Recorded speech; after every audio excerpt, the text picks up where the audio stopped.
What's up sa inyo mga chong?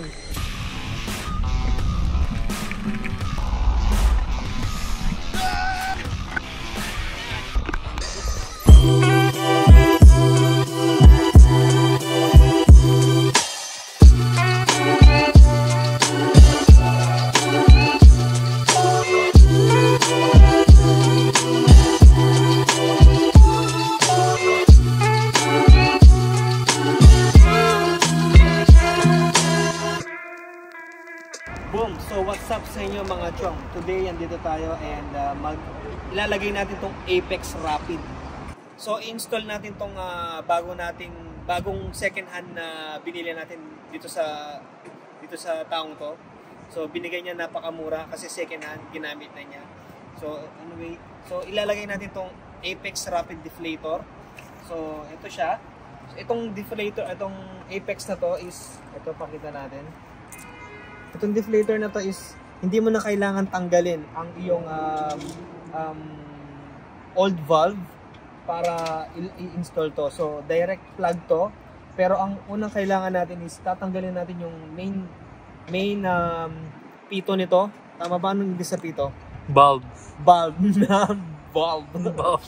Yung main valve nito tatanggalin, and then meron na siyang kasamang valve sa loob. So ayan, and of course hindi natin mailalagay yan kung walang tools. Ito yung special tool niya para hindi manakaw kagad, pero palagay ko mananakaw to kagad pag nasa Pinas ka. So ito siya, kailangan mo siyang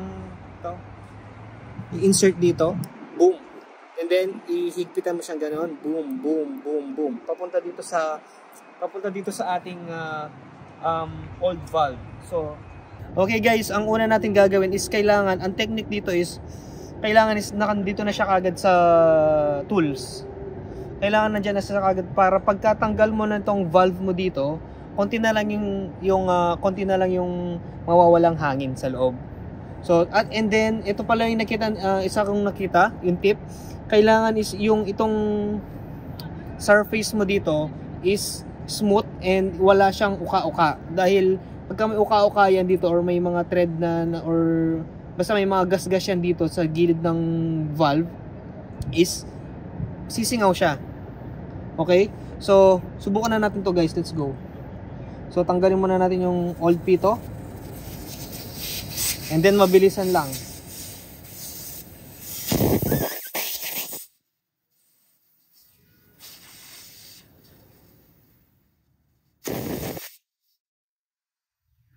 Yan na po, nauubos na po yung mga hangin. Ang hirap po pala siya, no? Pero hindi, okay lang. Swak lang, tol. Swak na swak lang. Swak. Ay, yun, nawala na ang pangipit. So, ayan. So, ayan na. So, make sure lang na ihigpitan lang natin to.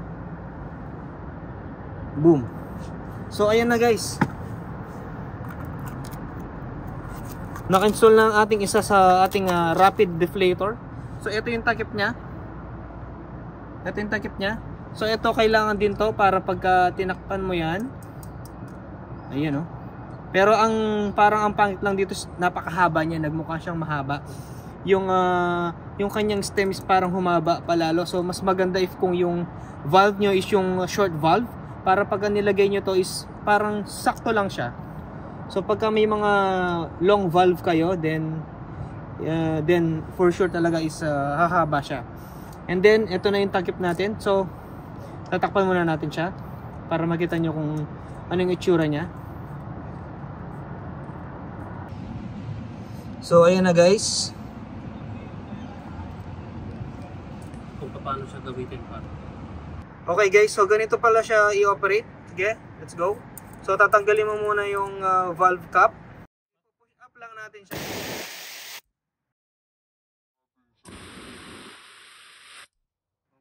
Konti lang. Tama na ng tol. Wala na tayong hangin. Wala tayong hangin, no? So ito pala kasama ko si pare ko. So ayan na guys. So ganun lang kadali install ang ating Apex Rapid Valve Deflator. So yun na guys, so ganun lang kadali. So hindi ko napapakita sa inyo yung So hindi ko napapakita sa inyo yung kung yung tatlo pang gagawin ko, no?